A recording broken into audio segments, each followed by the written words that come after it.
From the Alvin and Rosalie Sarachek studio, PBS Kansas presents Hatteberg's People. Wake the kids, phone the neighbors. Another half hour of Hatteberg's People, queued up and ready to roll. And here's what's coming up.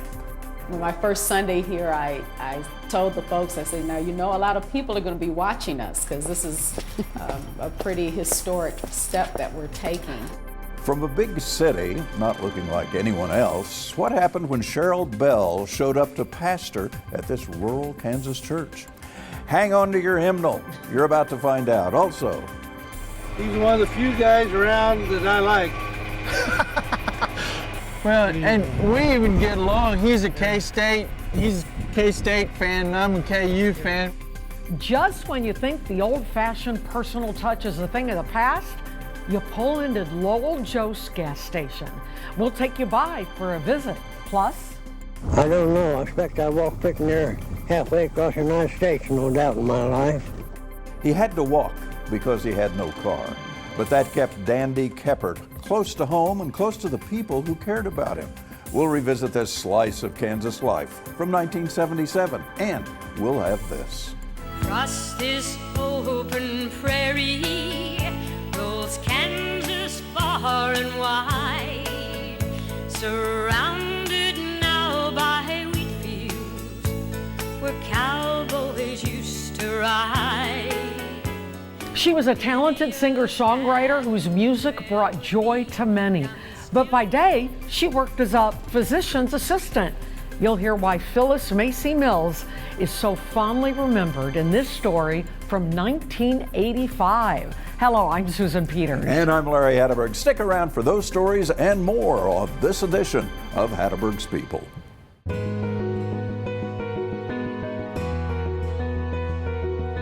These stories are like old friends. Their lives radiate from the screen like prophets of the past. They were teachers, but not in a classroom. Instead, they taught about life to those around them who cared to listen, and I was their student.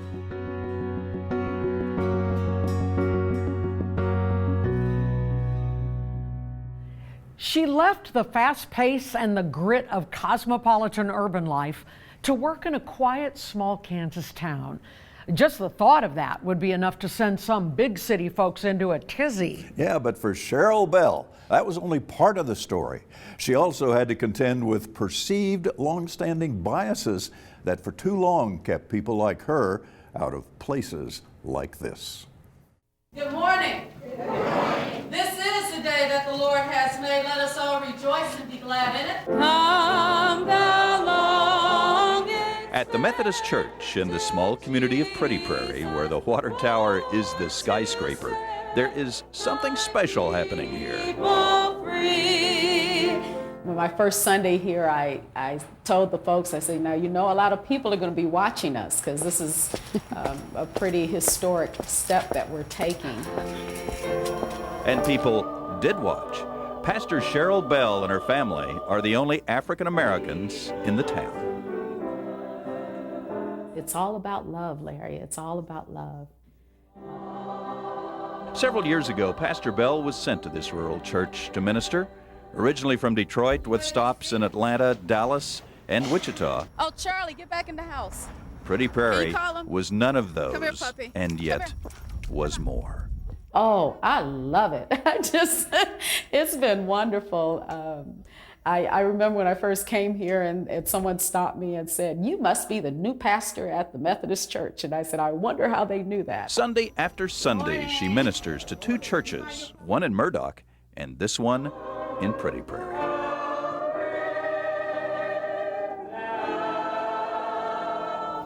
It means that God does not discriminate. God does not play favorites. Our God is an equal opportunity God. She has melted into the community. Her friends, not based on race, but on the heart. The people in town, they know me. They know how happy that I am, and a lot of that has to do with being here in this community.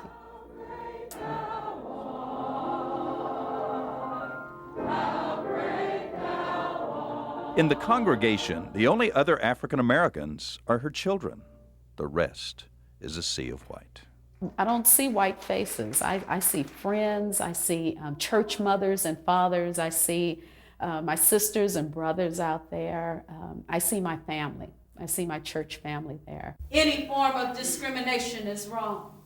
If we would just give ourselves a chance to experience those who are different than we are, we will find that we will grow as individuals. It isn't the size of the community that matters. The question is always, how big is its heart? I'm kind of like a mirror. I reflect what I receive. Amen. Woo. It's been a good. I have been loved as an individual. Bless you too. That was 1998, and Cheryl says she had a wonderful time pastoring in Pretty Prairie. She was there for a number of years and then, of course, moved on. Now she serves at a bigger church in Leawood, Kansas. Every experience you get as a human being, you can use in your life. Absolutely. You know, absolutely. Some culture shocks for folks there, but incredible. I mean, Incredible. She loved it. And now she's in Leawood, in a bigger town. A bigger town. Much bigger town. But I'm sure she took a lot of lessons from Pretty Prairie and brought them to Leawood. I think she probably did. Might hear them in sermons occasionally. We are blessed to have had her here for the time we did. How many times have we said to ourselves, things just aren't what they used to be? Well, fortunately, in Hillsboro, things are still the same. Yeah, at least when you drive into Lowell Jost's gas station. It's just a plain old-fashioned gas station. It's got a couple pumps and a building that was built back in the 50s. Lowell Jost continues a Hillsboro family tradition. This place has been my life. With my dad starting it here in 1946. And since then, this has been the motto. You can't serve yourself. He won't let you pump your own gas. It's just not going to happen. $21.50. If you put in a self-service island, you don't maybe get to end up seeing the lady's vehicle that comes in that may have a low tire. I pulled the object out and it did end up sealing itself.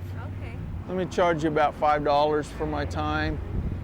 Inside, you've seen these places before. A coffee cup that was once washed. The usual cartoons tacked to the wall. A gumball machine waiting. Rags overflow. Your keys on hold. And even a few jars of local honey.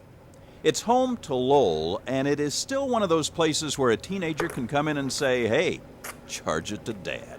But I guess that's all part of being a small town, because you know, hello, John, most everybody that comes in, come you let it get cold again. It's a place where weather is always the conversation, where gas charge tickets grow like a mini mountain, and a place where friends are just a gas cap away. He's one of the few guys around that I like.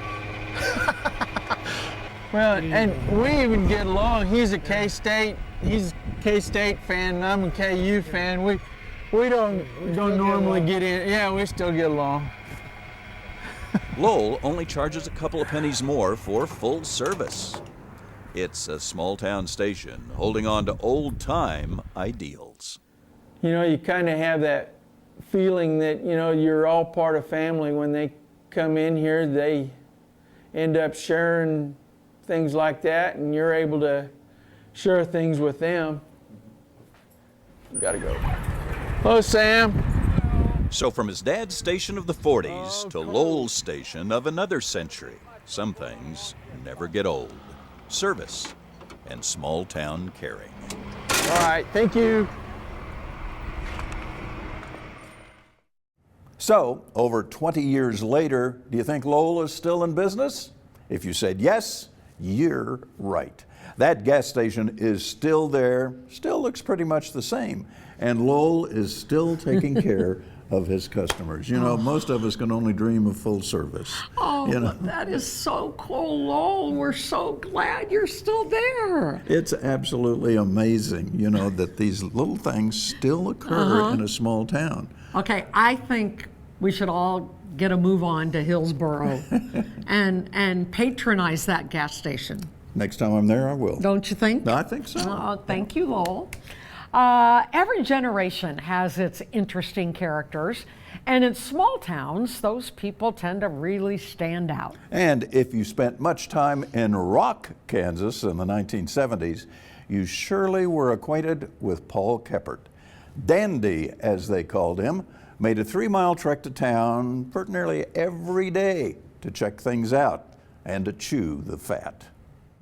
Should you drive on the back roads around Rock, Kansas, you might find 77-year-old Paul Keppert walking to town, a distance of nearly 3 miles. To the folks around Rock, Keppert's name is Dandy, and Dandy walks because he's never owned a car in his life. Says he never could see much point in it. So almost every day, Dandy walks to Rock just to visit. I don't know. I expect I walked pretty near halfway across the United States, no doubt, in my life. You enjoy walking? Yeah. Why? Just to pass time and be by yourself and see what goes on.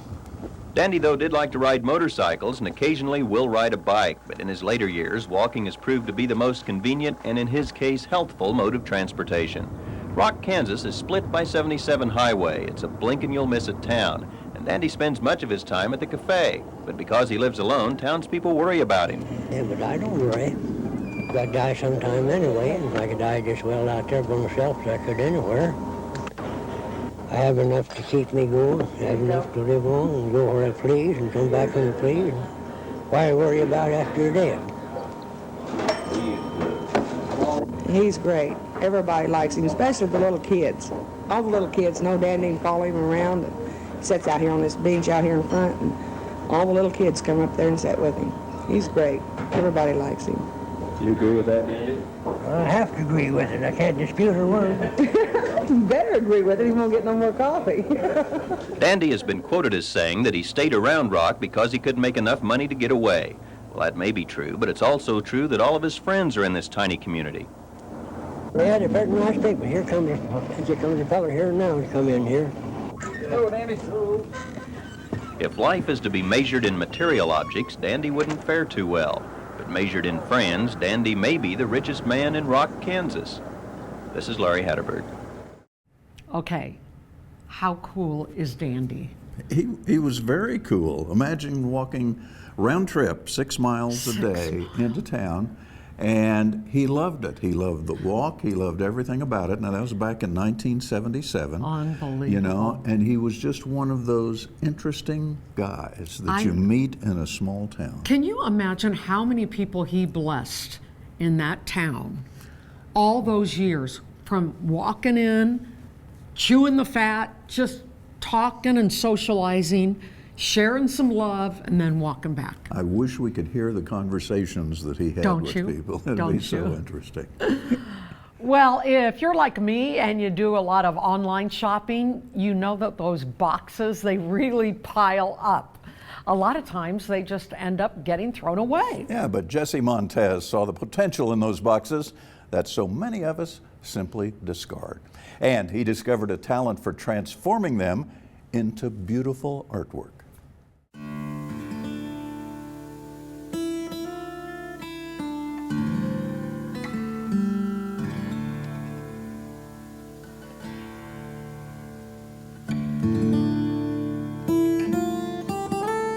If anybody wants to know where it comes from Dodge City, Kansas.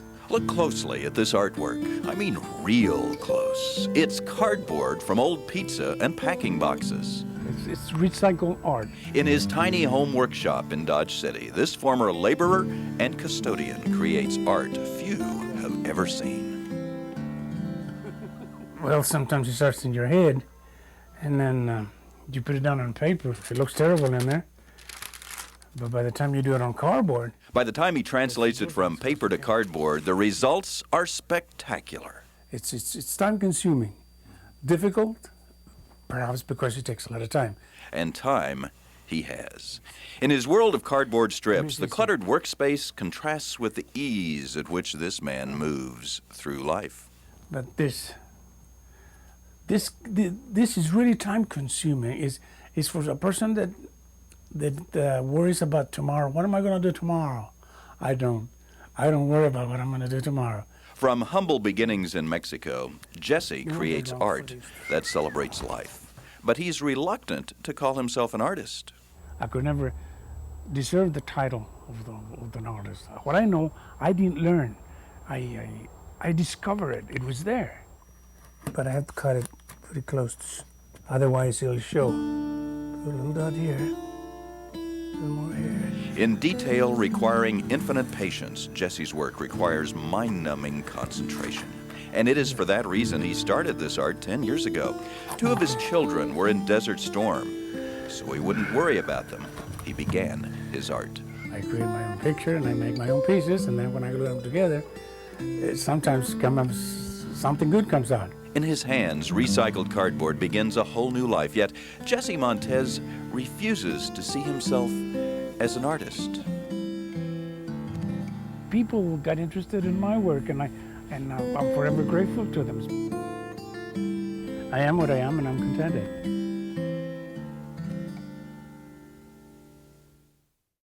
Well, Jesse passed away in 2013, but his art is still being enjoyed by people all across the country. You can see a large collection of it at the Boy Scouts of America Jesse Montez Art Gallery in Garden City. Just Google it to find out more. He was such an interesting guy, and doing things with cardboard you would never think about. Who would think about that? Yeah, now most of us will hopefully recycle the cardboard. Yeah. But he saw it as art. Piece of art. And he was a great artist. And you know what's so cool about Hatteberg's people right now? We update these stories. So now if people want to see Jesse's art, they know exactly where to go. Garden City Cardboard Art Boy Scouts Museum. There you go. You got it? Google it. Google it. All right. All right, if you've spent much time in the Wichita area and have a passion for art or the history of the West, chances are you've encountered the work of Bill Rutherford. Now, for much of his life, Bill has been sharing his gifts and inspiring those all around him. Here's a look at his life back in 1996. Not enough Wichita's really understand what this is all about, but it is a real, genuine, living museum. Wichitan Bill Rutherford can't stand still. At Cowtown, where he volunteers to take tours of the old Munger House, Rutherford wants people to feel the past. When people go through this building, I try to make their feet hurt and make them hot and make them just feel those privations and the labor that our forefathers went through. From old times to new art, Rutherford's life is that of a man who finds creativity not only in historic storytelling, but in the brass and copper creations of his mind. When it comes to thinking up the ideas, that's fun part. Now, this is one I did in 1970. For years, this former insurance executive has been making these little sculptures, and in 1975, he started doing it full time. I have a lifetime warranty on everything I do. I believe I am a craftsman, that I'm an artist. I'm really not a model builder, though I do believe it comes off that way. Many of his sculptures are of homes in South America or from an island. They are ones he's sketched, and then he gently rolls out the copper and the brass, and the cold metal becomes a warm memory. The one with the onion dome harkens back to 1974 when I did half a block in half-inch scale up in Salina for a bank. In his upstairs studio, he works as a solitary figure, crafting, soldering, bending and hammering his sculptures from mind to reality. Nobody needs another artist. Everybody has hanging on their walls or sitting on their mantels what they need right now. Rutherford's art is well known in the Wichita area. Folks around here have been buying it for years. This interurban rail car is one of his favorites. I wish I had that little back room full of elves that would do some of this. Well, he says that, but he doesn't really mean it. This energetic artist uses his talent to please our eyes. And he's one of those people who years ago took a chance and left his secure world of insurance for the not-so-secure world of art. His advice? Don't give up the day job. That's what family and friends will tell you.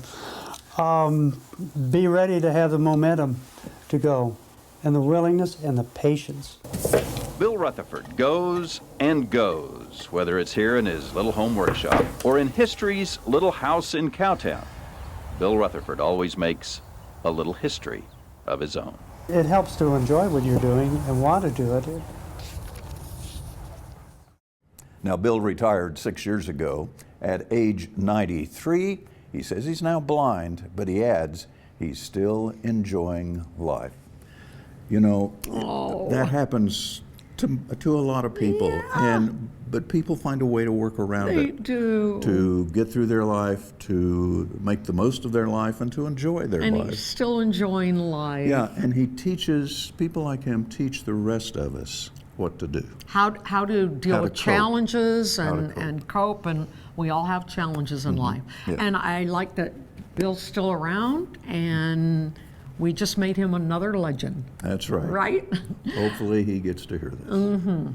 Okay, we have one more story to share now. This one's about Phyllis Macy Mills. Now, Phyllis was an inspiration to an awful lot of people, and she had a fulfilling career, many talents, and helped bring joy and healing to those all around her. He's 12 years old. 12 years old, pretty chunky, athletic, vigorous young man. Phyllis Macy Mills is a physician's assistant in Sedan, Kansas. Working in this small clinic in Chautauqua County, Phyllis has a pulse on the community. Rita, could you send this off over to Cedarville? The Chautauqua County area is depressed economically, but the spirit of the people here is strong. Married to a rancher, Phyllis is no stranger to what's happening in rural areas. So by day, you'll find her here, helping heal physical wounds. Other times, she addresses the spirit through her music. Music about Kansas and its people.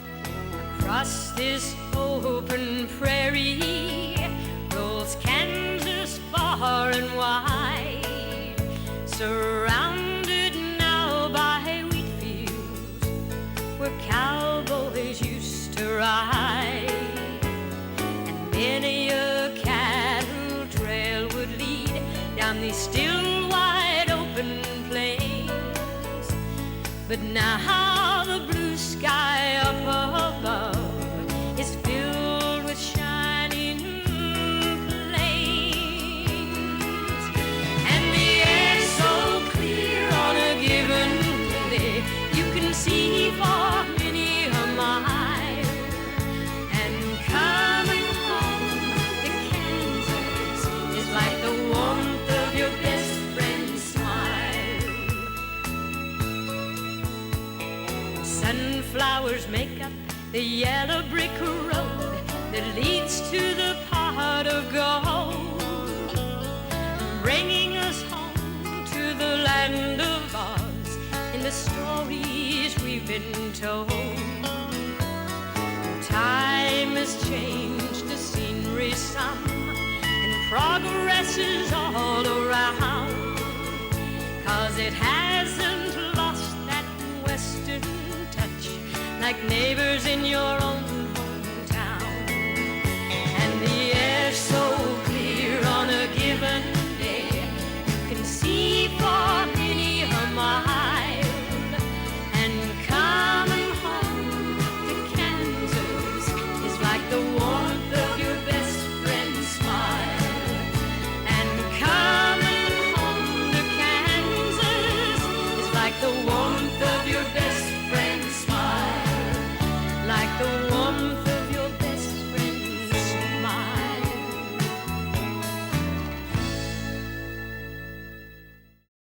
Well, Phyllis's songs were often played on KFDI radio in the mid-'80s. In 2001, she was named Kansas Physician Assistant of the Year. Now, Phyllis went on to become the first female CEO of South Central Kansas Regional Medical Center. That was in Arkansas City. She was also a devoted wife and mother. She also wrote children's books, was an accomplished equestrian, a golfer, and became an airplane pilot. Are you kidding? No, I'm not kidding. No, all of those things. She was so talented. Unbelievable. Unfortunately, Phyllis passed away in 2015 after a 20-year battle with metastatic breast cancer. She was 78 years old. just being around her, you could just feel the creativity that she had. Not only creativity in her songs, in her work, and in all the other endeavors that she did. She wrote books. Yeah. She piloted airplanes. She was just bubbling with enthusiasm. Is there anything she didn't do? Probably not, but it was just a joy. She was just a joy to be around. She's one of those people that if she walked into the room, you would gravitate over to her to talk to her. She just was like that. I totally enjoyed meeting I'm her. so glad you found her and that you bring her to us now. Well, thank you. Thank you, Larry. We are out of time for this week. Hatteberg's People, kpts.org. That is our email address if you have a question or a comment or a compliment. We like those too. For now, thank you for being with us. I'm Susan Peters. And I'm Larry Hatteberg. We appreciate you watching. We'll see you again soon.